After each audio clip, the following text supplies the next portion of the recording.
इन साथियों, आपका स्वागत है हमारे YouTube चैनल पर। आज फिर मैं आपके लिए लेके आया हूँ दिल्ली पुलिस जीके जीएस का मॉडल पेपर नंबर 2। अगर आपने पहला मॉडल पेपर नहीं देखा है तो पहले वो देख लीजिए, मैंने वो पहले डाल दिया है और उसके लिए आपके कहने पर मैंने उसकी प्लेलिस्ट भी बना दी है। तो चलिए वीडियो को शुरू करते हैं। पहला क्वेश्चन, भारतीय संगीत का जनक किस वेद को कहा जाता है? इंपॉर्टेंट क्वेश्चन है, याद रखना। वेदों से आपके क्वेश्चन बनते हैं हिस्ट्री के लगभग, तो आप वेद एक बार जरूर पढ़ लेना। तो इसका आंसर होगा सामवेद। सामवेद को भारतीय संगीत का जनक कहा जाता है, इंपॉर्टेंट है, याद रखना। चलिए दूसरा क्वेश्चन करते हैं। लंदन शहर किस नदी के किनारे बसा हुआ है? तो इसका आंसर हो जाएगा टेम्स। आपके एक क्वेश्चन कंफर्म नदियों से आएगा, जो प्रमुख शहर है, चाहे वो विदेश के हो चाहे हमारे देश के हो, उनमें से एक क्वेश्चन कंफर्म आएगा, तो आप जरूर पढ़ के जाना। तो इसका आंसर होगा लंदन। लंदन टेम्स नदी के किनारे बसा हुआ, इंपॉर्टेंट क्वेश्चन है, याद रखना। चलिए तीसरा क्वेश्चन करते हैं। राजा राममोहन राय द्वारा ब्रह्म समाज की स्थापना कब की गई थी? तो इसका आंसर हो जाएगा 1828 ईस्वी। 1828 ईस्वी में राजा राममोहन राय द्वारा ब्रह्म समाज की स्थापना की गई थी, इंपॉर्टेंट है, याद रखना। चलिए चौथा क्वेश्चन करते हैं। एक क्वेश्चन आपके कंफर्म युद्ध से आता है, तो युद्ध के में आप बस ये मॉडल पेपर कर लीजिए। कंप्लीट जो महत्वपूर्ण युद्ध है, जो लगभग एग्जाम में रिपीट हो रहे हैं, मैं आपको वही क्वेश्चन करवा रहा हूँ, तो जरूर एक बार वीडियो को जरूर देखना।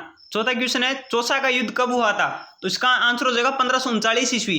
चौसा का युद्ध 1539 ईस्वी में हुआ था, तथा ये युद्ध हुआ किसके मध्य था? तो ये युद्ध हुआ था शेरशाह सूरी व हुमायूं के मध्य, जिसमें हुमायूं की हार हुई थी तथा शेरशाह सूरी की विजय हुई थी। चलिए पांचवा क्वेश्चन करते हैं। पूर्व का मैनचेस्टर किस देश को कहा जाता है? तो इसका आंसर हो जाएगा जापान। जापान को पूर्व का मैनचेस्टर कहा जाता है, इंपॉर्टेंट है, याद रखना। आपके दिल्ली पुलिस में मेन पोर्शन आपको स्टैटिक जीके का ही मिलेगा, तो जो क्वेश्चन आपको लगभग मैं कवर करा दूंगा, जो इंपॉर्टेंट क्वेश्चन है। चलिए छठा क्वेश्चन करते हैं। भारत व चीन के मध्य कौन सी सीमा रेखा स्थित है? ये आपके जियोग्राफी से क्वेश्चन आ गया है, तो इसका आंसर हो जाएगा मैकमोहन रेखा। भारत व चीन के मध्य मैकमोहन रेखा स्थित है। रेड क्लिफ रेखा भारत व पाकिस्तान के मध्य स्थित है। डूरंट लाइन, ये भी इंपॉर्टेंट है, ये भारत और अफगानिस्तान के मध्य स्थित है।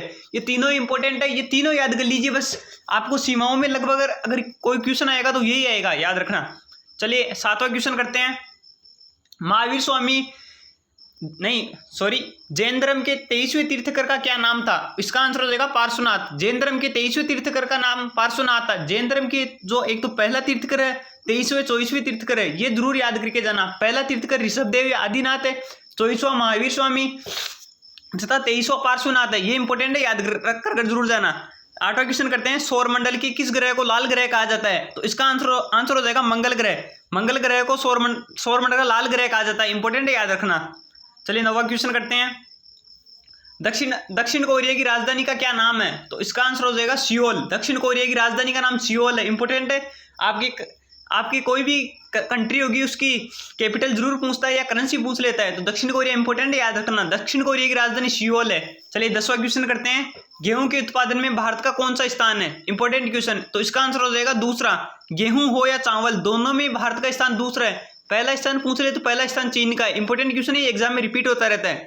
चलिए 11वां क्वेश्चन करते हैं। साइंस का क्वेश्चन है। मानव शरीर की सबसे बड़ी ग्रंथि कौन सी है? तो इसका आंसर हो जाएगा यकृत। आप कंफ्यूज होकर पीयूष ग्रंथि मत कर देना। मानव शरीर की सबसे बड़ी ग्रंथि यकृत है, याद रखना, इंपॉर्टेंट है। साइंस के क्वेश्चन इंपॉर्टेंट है ये। चलिए 12वां क्वेश्चन करते हैं। बुलंद दरवाजे का निर्माण किसने करवाया था? तो इसका आंसर हो जाएगा अकबर। बुलंद दरवाजा का निर्माण अकबर ने करवाया था। कंफ्यूज होकर शाहजहां मत कर देना। चलिए 13वां क्वेश्चन करते हैं। विश्व की किस झील को हनीमून लेक के नाम से जाना जाता है? इसका आंसर हो जाएगा टिटिकाका झील। ये विश्व की जियोग्राफी से क्वेश्चन आ रहे हैं। विश्व की किस झील को हनीमून लेक के नाम से जाना जाता है? उसका आंसर होगा टिटिकाका झील। टिटिकाका झील को हनीमून लेक के नाम से भी जाना जाता है। चलिए 14वां क्वेश्चन करते हैं। पुलित्जर पुरस्कार किस क्षेत्र में दिया जाता है? तो इसका आंसर होगा पत्रकारिता। अवार्ड से क्वेश्चन है, अवार्ड से लगभग आपको वो डेट नहीं पूछेगा, लगभग यही पूछेगा ये अवार्ड किस क्षेत्र में दिया जाता है। तो आपको बस ऊपर से पढ़ना है, लेकिन पढ़ना पूरे हैं एक बार। ये नहीं कि ऊपर से पढ़ रहे हो तो भाई किसी को छोड़ दो, छोड़ना नहीं, पढ़ना पूरा एक बार। पुलित्जर पुरस्कार पत्रकारिता का क्षेत्र में दिया जाता है, इंपॉर्टेंट है, याद रखना। चलिए 15वां क्वेश्चन करते हैं।